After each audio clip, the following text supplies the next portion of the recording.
নমস্কাৰ সকলোকে আজি মই তোমালোকৰ ওচৰত লৈ আহিছোঁ টাইম এণ্ড ৱৰ্ক ৰিলেটেড কেইটামান ইম্পৰ্টেণ্ট কুৱেশ্যন আৰু তাৰ সমাধান। আজি প্ৰথম কুৱেশ্যনটো আছে চোৱা, A can do a piece of work in 12 days and B can do it in 15 days। In how many days A and B can do the work. কুৱেশ্যনটো দিছে যদি এ এটা কাম 12 দিনত কৰিব পাৰে, বি এ সেই একেটা কাম 15 দিনত কৰিব পাৰে, ঠিক আছে। সো কিমান দিনত এ আৰু বি মিলি কৰিলে কামটো শেষ হ'ব, মিন্স এ আৰু বি একেলগে কৰিলে কামটো কিমান দিনত কৰিব সেইটো উলিয়াবলৈ কৈছে, ঠিক আছে। এনেকুৱা প্ৰব্লেমবিলাকত আমি এটা ফৰ্মুলা ইউজ কৰিব লাগিব।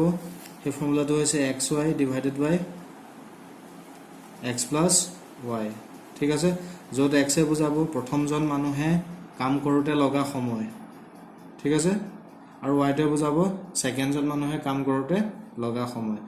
ইয়াত এতিয়া আছে প্ৰথমজন মানুহ এ দিছে, এই কামটো কৰোঁতে কিমান দিন সময় লৈছে 12 দিন। সো এক্সৰ ভেলু হ'ব 12 আৰু ছেকেণ্ডজন মানুহ দিছে বি, বি এ কামটো কৰোঁতে সময় লৈছে 15 দিন। সো ৱাই ভেলু হ'ব 15, ঠিক আছে। সো এই ভেলুকেইটা আমি এই ফৰ্মুলাটোত বহাই দিম, যিটো পাম সিমান ডেইজ হ'ব, ঠিক আছে। So x Y divided by x plus Y, ইয়াত ভেলুকেইটা বহাই দিয়া।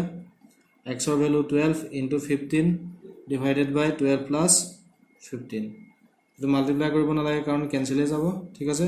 12 ইনটু 15 তলত প্লাছ কৰিলে আমি পাম 27। এতিয়া চোৱা 27ক 3 কেঞ্চেল গ'ল 9, ইয়াক গ'ল 5, 9ক 3 গ'ল 3, ইয়াক গ'ল 4। সো ওপৰত থাকিলে 4 ইনটু 5, তলত থাকিলে 3। 4 ইনটু 5 আমি কিমান পাম 20 ডিভাইডেড বাই 3। এই অপশ্যনটো ইয়াত আছে নেকি চোৱা, ইয়াত এই অপশ্যনটো নাই। মিক্স ফ্ৰেকশ্যনত দুটা আছে, 27 আছে, 27টো নোলালেই, ইয়াত 13.5 নহ'ব, ঠিক আছে। সো আমি মিক্স ফ্ৰেকশ্যনলৈ লৈ যাওঁচোন 20/3টোক।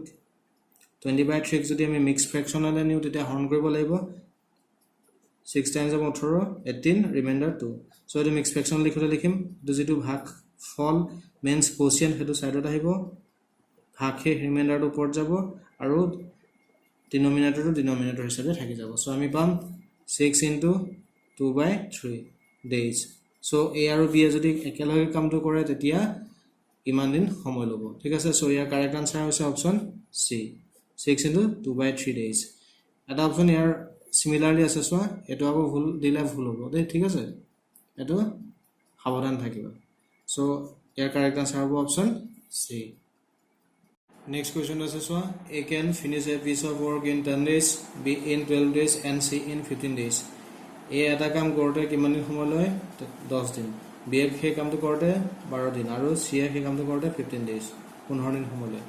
If all of them work together, যদি গোটেইকেইজনে একেলগে কৰে, how much time will they take to finish the work, তেতিয়া কামটো সম্পূৰ্ণ কৰোঁতে কিমান সময় লাগিব উলিয়াবলৈ কৈছে।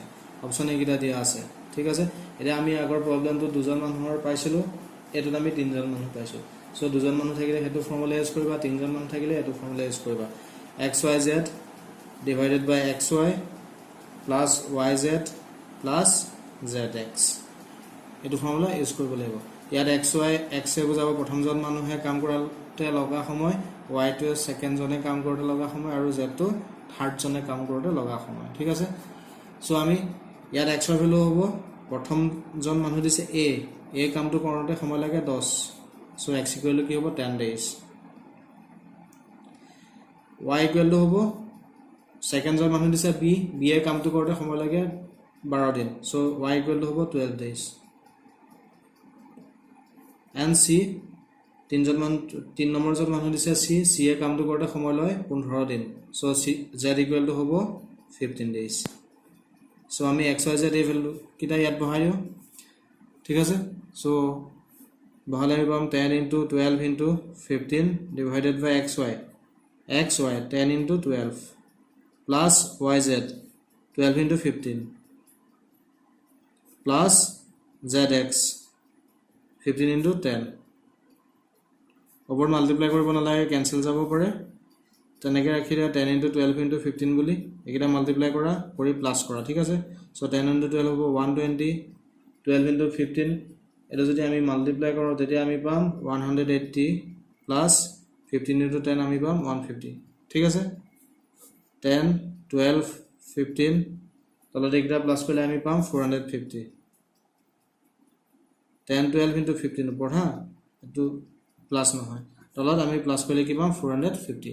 এটা সব ক্যান্সেল হবে 15 এ ইয়াক গল 45 গল তিনিবাৰ 0 টো থাকিলে মিন্স 15 এ 450 গল 30 টাইমস ঠিক আছে 10 এ 30 গল 3 3 এ 12 গল 4 ইকুয়াল টু আমি কি পালো অনলি 4 4 টো উপৰ সংখ্যা তলত 1 সে 1 টো লিখিব না লাগে সো আনসাৰটো আমি পালো 4 days সো এ আৰু এ বি আৰু সি যদি একেলগে কামটো কৰে তেতিয়া কিমান দিন সময় ল'ব 4 দিন সময় সো ইয়াৰ কাৰেক্ট আনসাৰ হৈছে অপচন সি ঠিক আছে নেক্সট কোৱেশ্চন আছে so A and B can do some work in 12 days A আৰু B এটা কাম কৰিব পাৰে 12 দিনত A and C in 15 days A আৰু C মিলি কামটো কৰে 15 দিনত B and C in 20 days B আৰু C এ কামটো কৰে 20 দিনত if A B and C all work together যদি A B আৰু C তিনিজনে একেলগে কামটো কৰে in how many days they complete the work তেতিয়া কিমান দিনত সেই কামটো কৰিব পাৰিব উলিয়াবলৈ কৈছে ইয়াত মানুহ তিনজনে দিছে বেছি কিন্তু জয়েন হিচাপত দিছে মিন্স A আৰু B এ কৰতে লগা সময় দিছে B আৰু C এ কৰতে লগা সময় দিছে আৰু A আৰু C এ কৰতে লগা সময় দিছে ঠিক আছে এটা আমি আগৰ ফৰ্মুলাটা ইউজ কৰি পেলাই এটো কৰিব নোৱাৰো এটো এটা বেলেগ নিয়মত কৰিব লাগিব ঠিক আছে তাৰ কাৰণে আমি কি কৰিম সো এটা কথা চিন্তা কৰিবা A আৰু B এ কামটো কৰতে সময় লয় 12 দিন সো এদিনত A আৰু B এ কিমান দিন কাম কৰিব 12 ভাগৰ এভাগ ঠিক আছে সো লিখা A and B can finish the work in one day মানে A আৰু B এদিনত কামটো কৰে 12 ভাগৰ এভাগ 1/12 ঠিক আছে ঠিক তেনেকৈ A আৰু C এ কামটো কৰতে 15 দিন সময় লয় সো এদিনত কামটো কিমান অংশ কৰে 15 ভাগৰ এভাগ so A and C can finish the work in one day equal to 1/15 similarly B and C can finish the work in one day equal to 1/20 means B আৰু C এ এদিনত কামটো সম্পূৰ্ণ কৰিব পাৰে 20 ভাগৰ এভাগ ঠিক আছে এটা আমি সোৱা A plus B equal to 1/12 যি বুজাইছে A আৰু B এদিনত কিমান কাম কৰে ঠিক তেনেকৈ A আৰু C এদিনত কিমান কাম কৰে B আৰু C এদিনত কিমান কাম কৰে এটা সোৱা আমি তিনিটা যদি এখিনি প্লাস কৰি দিও বা তিনিটা যদি আমি প্লাস কৰো লেফট হ্যান্ড সাইড আৰু ৰাইট হ্যান্ড সাইড হিচাপে প্লাস কৰি দিও তেতিয়া আমি কি পাম সোৱা A plus B plus A plus C plus B plus C আমি কি কৰিছো এড কৰিছো on adding above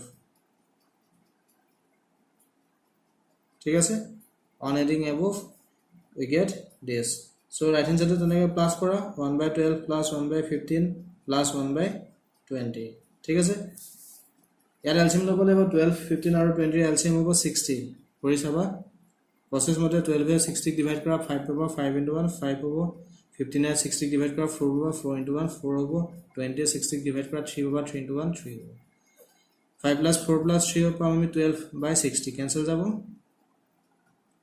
1/5 এটা সো ইয়াত আমি প্লাস কৰিব পাৰিম A আৰু A B আৰু B প্লাস কৰা C আৰু C প্লাস কৰা A আৰু A আমি পাম twice A B আৰু B পাম আমি 2B C আৰু C পাম আমি twice C ঠিক আছে ইয়াত সব দুটো কমন ল তিনটা আছে তেতিয়া লিখি যাব A plus B plus C then next step দুটো ইটো সাইডে লৈ যায় ইয়াত থাকি গল তেতিয়া A plus B plus C equal to 1/5 এই দুটো এপিনে লৈ গলে কি হৈ যাব 1/2 হৈ যাব দুটো এটো সাইডে নিলে ৰেসিপ্ৰকেল হৈ যাব উল্টি যাব ঠিক আছে এটা সো আমি কি পাম A plus B plus C equal to 1/10 এটা আমি A plus B plus C equal to 1/10 মানে কি পালো ইয়াৰ পৰা আমি বুজিলো যে A আৰু B আৰু C এ এটা দিনত কামটোৰ কিমান অংশ কৰিব পাৰে ইকুৱেল কি পালো 10 ভাগৰ এভাগ ঠিক আছে সো কামটো কৰতে কিমান দিন সময় ল'ব 10 দিন সো 10 ডেজত কামটো সম্পূৰ্ণ কৰিব পাৰে